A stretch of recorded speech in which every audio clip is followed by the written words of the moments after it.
for Thursday's suicide bombing in Xinjiang, which killed 39 people and injured dozens. This comes as security is beefed up in the capital, with Beijing declaring a one-year crackdown on terrorism. Britain Planet reports.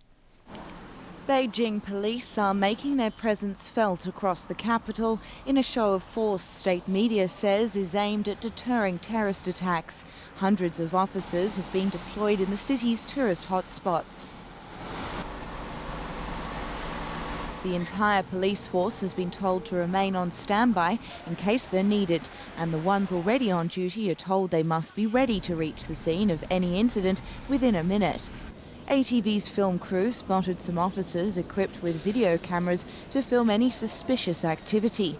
At train stations, security officials are checking bags and screening people using airport-style security clearance equipment. The clampdown in the capital comes a fortnight ahead of the 25th anniversary of the June 4th crackdown in Tiananmen Square, although that's not officially the reason for it. The security alert follows Thursday's terrorist strike in Xinjiang, which killed 39 people and left more than 90 injured. In the worst single act of violence in the recent history of the troubled region, 5 suicide bombers in 2 vehicles blew themselves up after ramming into a crowded market in downtown Urumqi. Officials have named 5 people they suspect were behind the attack. Nuramat Aplibiz, Mehmet Memtimen, Rajhimjan Mehmet, Memtimen Mamet and Ablet Abdukadir are all believed to be ethnic Uyghurs. 4 of them were said to be suicide bombers, while 1 is being held in Urumqi. Yesterday, the Foreign Ministry said it believes the culprits might have links to overseas terrorist organisations and that they were influenced by religious extremism online. It's the latest in a string of attacks Beijing has blamed on militant Islamic separatists. Just 3 weeks ago, 1 person was killed and 80 injured in a terrorist assault at an Urumqi train station. Officials have announced a one-year crackdown on terrorism, which includes deploying armed forces in Xinjiang. State media said the anti-terror efforts will see authorities use a heavy hand to deliver a hard punch. On a visit to the region, Public Security Minister Guo Shengkun underlined the mainland's commitment to fighting extremist elements.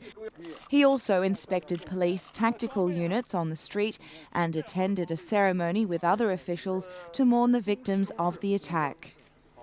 Pro-government lawmakers are calling for a penalty system to punish those who disrupt electrical meetings with rowdy behavior, after the chief executive had a bun thrown at him this week.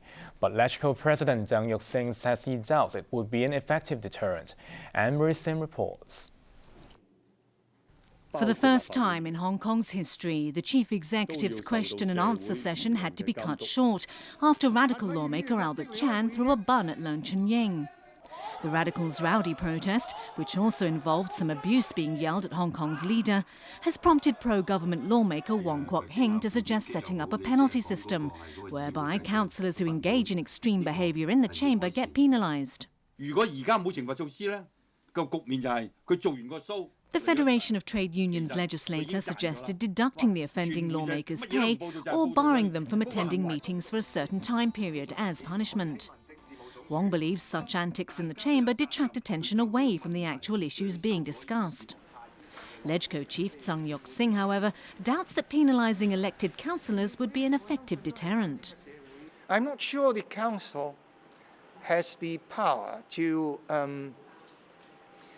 impose penalties on elected members. Even if we can do so, even if penalties are imposed, I am not sure that would be an effective way to prevent the kind of actions they're supposed to deter. Because in the last analysis, it is the expectation of the people, of the general public, the expectations of the voters that really matters, that will really shape elected members' behavior. So it is always a political decision on the part of the members what kind of actions they would take within the chamber to make their points and express their views. Democrat Emily Lau said there should be open discussion on changing LegCo's rules of procedure to cover what should happen to disruptive politicians. If you want to deduct the salary of lawmakers or stop them from attending certain sittings or certain meetings, we have to change the rules, and there are procedures for doing it. But I think all these ideas, suggestions can be discussed and debated. And I also think that when the Rules of Procedure Committee holds its meetings, I think the meeting should be open to the public. And I think my party will be very, very cautious in approaching such means, particularly when the council is not all democratically constituted. During Thursday's question and answer session, the LegCo president ordered People Power's Albert Chan and Raymond Chan, as well as Leung Kwok-hung from the League of Social Democrats, to be removed from the chamber because of their rowdy behaviour. But Leung refused to leave and was restrained by several security guards. Some people have suggested, oh, why don't you get the security guards or the police to come in and manhandle the member and just take him out of the room? I don't think that is really on. Anne Chang of the pro-government DAB party claimed that before the handover, the LegCo president had the power to exercise his own judgment and suspend a lawmaker's salary if he or she stepped out of line. But Lau poured scorn on that idea, which led to a heated exchange on the airwaves this morning. I'm sorry, I've been a lawmaker for 20-odd years now, and I've never heard of that rule, Lau said. Perhaps people have wanted to amend LegCo's rules, but I've never heard of that one before. Such rules were enacted in 1929. It's rule number 23, sections 1 to 9. You can go check it for yourself, Chung retorted. Frederick Fung of the grassroots ADPL also spoke out against lawmakers throwing projectiles at officials, saying such extreme actions should not be mixed up with filibustering. But Fung believes a lawmaker's right to filibuster should be protected. The filibustering lawmakers from pro-democracy radical groups People Power and the League of Social Democrats had hoped to use the tactic to secure a universal pension scheme and cash handouts for all Hong Kongers. After dragging on for more than 3 weeks, the debate on the budget bill finally ended last night, and lawmakers began voting on nearly 1,200 amendments. The LegCo chief hopes voting on the amendments can be completed by the 4th of June. Police Commissioner Andy Yeung has made it clear he won't approve illegal gatherings that involve paralyzing Hong Kong's business centre. Yeung stressed that the force had to maintain law and order in the city. At LegCo on Thursday, Chief Executive Leung Chun-ying reiterated his stance that the Occupy Central movement is unlawful, and it would be impossible for police to issue a letter of no objection, a prerequisite for any big public protest, to the organizers. The police chief denied that Leung had placed pressure on the force not to issue the letter. The police have arrested a man in Sheung Shui Wai suspected of murdering someone with a fruit knife. The suspect tried to escape, but was caught after a dramatic chase early this morning. Winner Wong reports. Police received a report of an attack in Mun Hau Chin in Sheung Shui Wai at around 11 o'clock last night. Officers arrived and found the 47-year-old victim, surnamed Liu, unconscious on the ground with multiple knife wounds on his chest, abdomen, arms, and legs. The suspect, also named Liu, allegedly attacked the victim while he was walking towards his car after having dinner. The victim tried to get help from a nearby shop, while the attacker fled the scene. The suspect was found hiding in the back streets of the village and tried to run away. The officers ran after him and eventually caught up on the outskirts of Mun Hau Chin.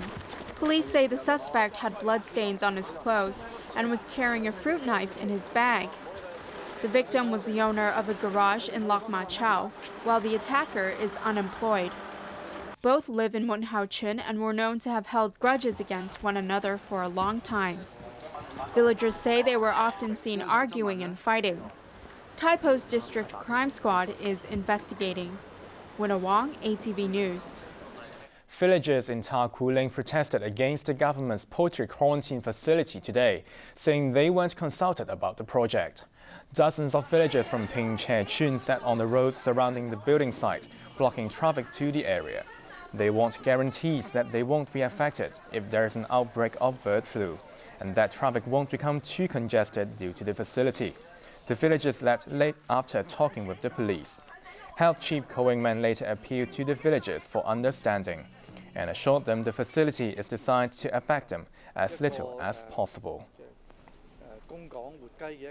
Overseas, Thailand's army says detained former Prime Minister Yeung is in a safe place and that she and other political leaders will be released after they reach common ground on solving the country's problems. Arthur Urquiola reports. Thailand's army faced the media for the first time since it seized power on Thursday. It said that recently ousted Prime Minister Yeung is in a safe place after being detained yesterday, along with leaders of political parties. She can be held for up to a week. If we found that there is no significant link and no link at all to the conflict, and we are able to find the common ground and seek for a common understanding among those present regarding how to resolve the situation in the country, we would release them for sure.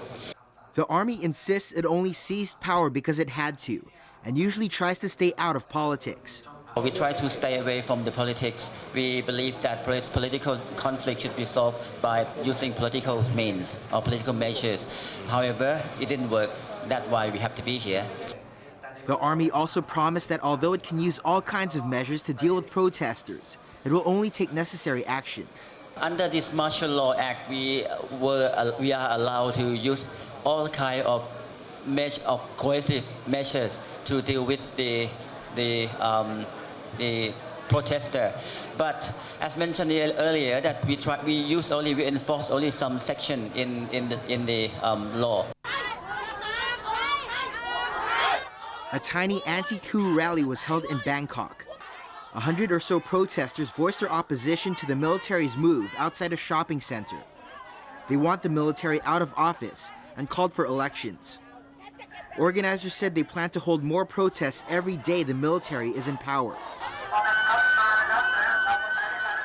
But some soldiers arrived and the protests soon broke up.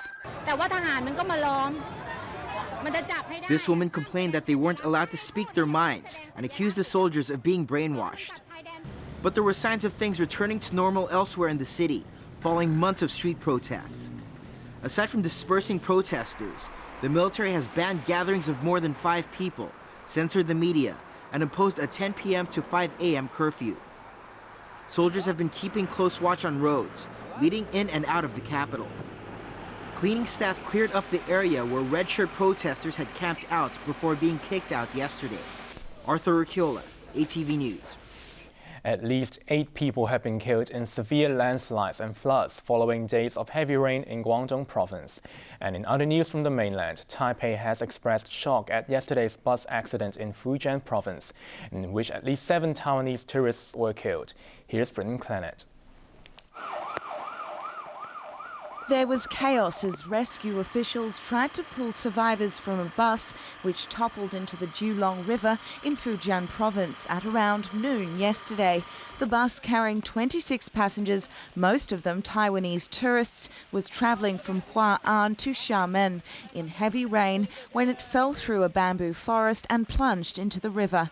Several people were killed while others are still missing and feared dead. More than a dozen were rushed to hospital with injuries.